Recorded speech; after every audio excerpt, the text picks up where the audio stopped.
Hey everybody, welcome back to the channel. Dead Sled Customs coming at you. This is me, Bob Wayno. Just wanted to give you guys a quick update on the 1950 Chevy truck here.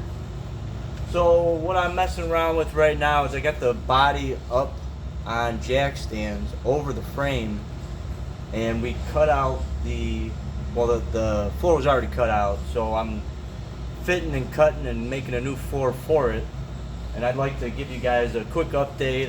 We're doing, of course, the shaved firewall here.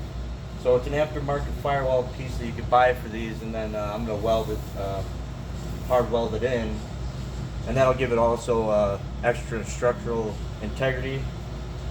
So in a little bit, what I'm going to do is I'm going to take the camera off, and I'm going to show you guys the parts that I'm doing and how I'm doing it, and I'll lay them in there with you real quick, and then give you a walk around of the car, the truck, and we'll go from there. So let's see if I can get you guys over here, and we'll reverse this. So I got the fenders, in place, but they're not, mocked up or anything. They're just where they need to go for now until I get this floor in, and then I'll drop this body down, then I'll start mounting all the other stuff. So we got the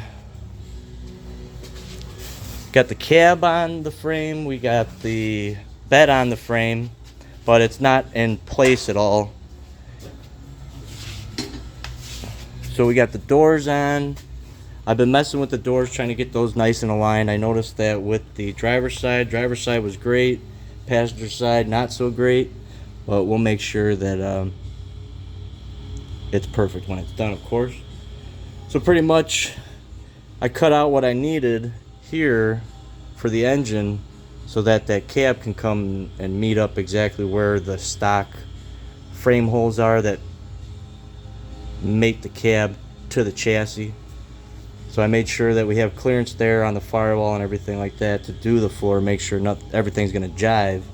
And then I made sure, I ground everything down, get it ready so I'm ready to weld when I got the floor in. I got to go back here, and all these supports I'm going to grind and make, look brand new. So other than that, walk you around here. It's a little tight in here today. So here's the floor. So I'm going to do a two-piece floor. This is the back section. First thing I did was I got a nice big piece of cardboard and I cut it to spec inside the cab, and then I took that cardboard template, brought it out, and was able to cut my floor the way I wanted it. And then once the floor was in, I made sure that I liked where the floor was and that it was all going to jive right. And then I took self-tappers and I self-tapped in each corner so it's secured, so then I could do all my measurements. So you could see where I did all my measurements. I went underneath the car, the truck, and I made sure that I put everything, all the brackets where they need to be, so I'm not guessing. And I even, we got a low car shifter here. I built the shifter and everything. I made sure that I have that ready. So here is pretty much my baseline, and then here's where I'll open it up to make sure that shifter jives. And then I want to make sure that I have enough room so we can do a finish panel over that.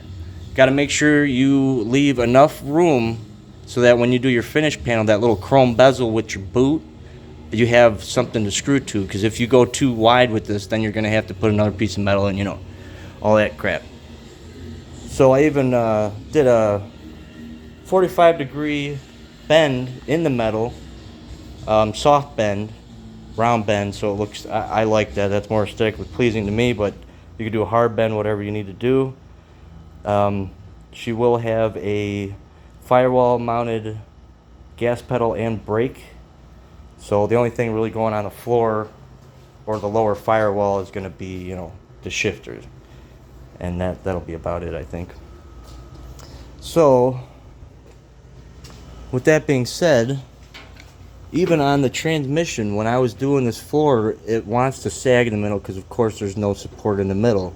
So I took couple pieces of board, and I made sure that this was flat and level before I even took my self tappers and tapped it into place.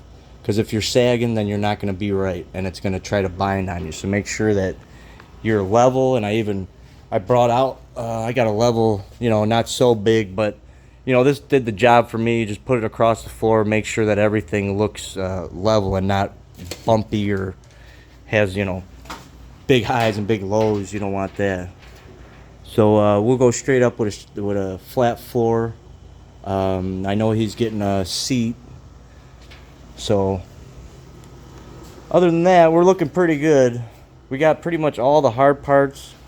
Trying to find a couple other things, but we got pretty much everything ready to go here. So walk you guys out in the front. There's my two pooches. The black and white one's Daisy May, and the black and gray one's Sadie. Hi, girls. You guys are on the YouTube. Yeah, you on the YouTube. Oh, if I touch you, you're gonna get all dusty. You don't. All right, so let's head out in the front here, and I would like to show you guys another customer's car. So with these hoods on these older trucks, you're gonna have some fun. So pretty much, we went through 2 hoods so far, and the first hood that he brought me was pretty good, but it was very dented underneath here, which is like the hardest spot to get to. And of course it was dented here as well. But what I was able to do is I get the pry bar in there, get most of that out on both sides, and then on the other side, what I was planning on doing was just opening this up to bare metal and using my spot weld puller to get the rest of the lows out, and then pound my highs in, so then I don't have to take all the factory rivets out of this and take this off to get behind it. Other than that, there was a couple other dents, but what I noticed is that on these backs, you know, they're so flimsy that if we're gonna paint this truck and make it look nice, and it's very flimsy, you know, that paint could crack. If we had any body work, that's gonna crack. So then we got another customer here. This is a 1940 Chevy standard cab, and good luck trying to find fenders and a hood for this thing. I did find a couple, but they're in such rough shape that, you know. So this is an older gentleman's car. He wanted some cool parts put on it. I put a couple cool parts on there for him. Got everything wired up and hooked up, and for the lights and stuff. Pretty cool. He wants to get a front end on it, so we're gonna put a front end on it for him, and we're gonna finish off his interior. He wants to get the whole interior done, but you know, very well craftsmanship. The only problem is that whoever did the doors, they just made it so you could open it like that, so you would never be able to have windows in it.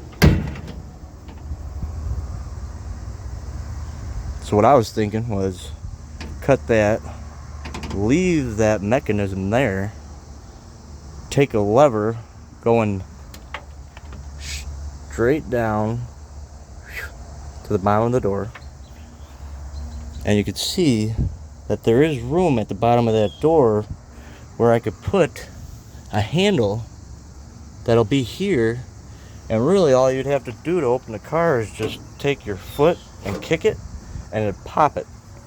So I think I'm going to do that, and then get rid of well, you know, another thing is that if I just put door handles in it, but still I want roll up windows and everything, so this has got to go regardless. He wants roll up windows, got to have it. So we got to find all that stuff and put it in there, get some side glass and put his rubber in there, and his speedometer's not hooked up. We got to hook up a speedometer and a gas gauge. I did find a pretty cool shifter for him, so we put that in there for him, the old Frankie. Then I I like these style. This is a great style here, that turn signal. It even that green thing lights up, so that was a good option to put in there. Got the flipper hubcaps. I put those on there for him. And so pretty much he set it up for a Bonneville pusher. So we're just going to take it another step further.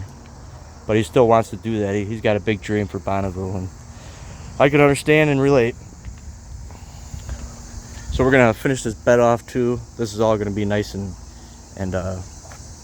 like what you put on the wood to make it shiny. We're gonna do that too.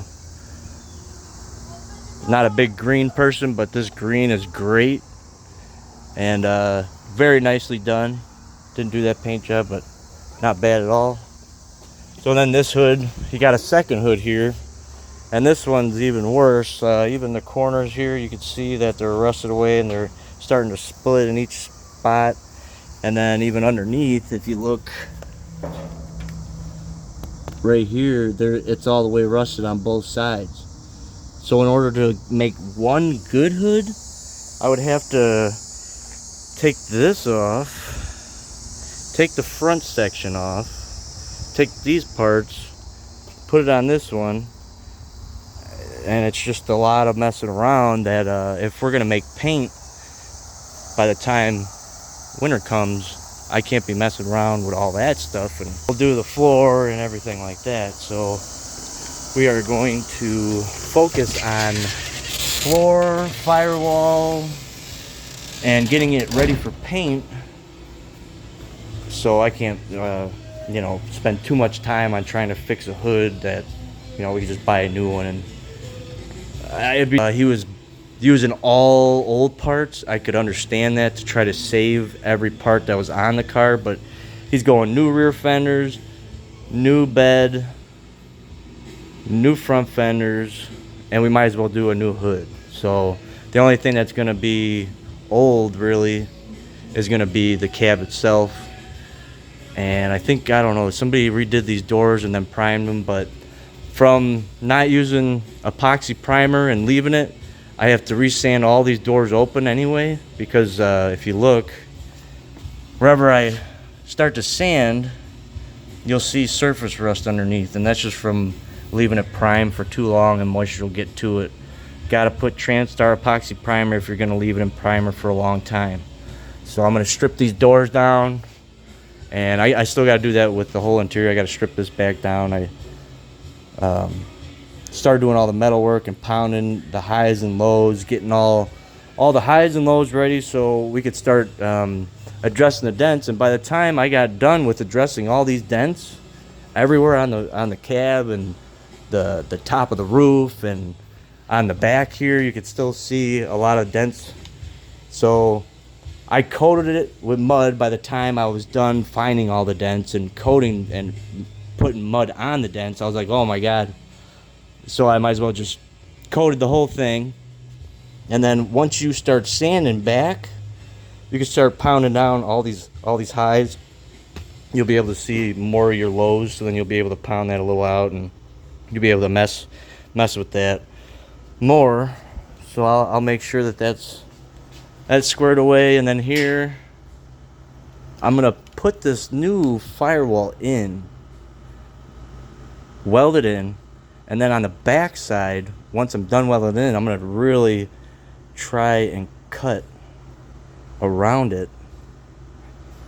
I don't know yet. I might leave it. I don't know, because I don't know if I want to keep it double walled, because it might pose a problem when it comes to putting rubber grommets in and things of that nature, because now everything is doubled up. So you, instead of like 16 gauge, now you got two double 16 gauges hanging on to each other, and you know, that's another thing.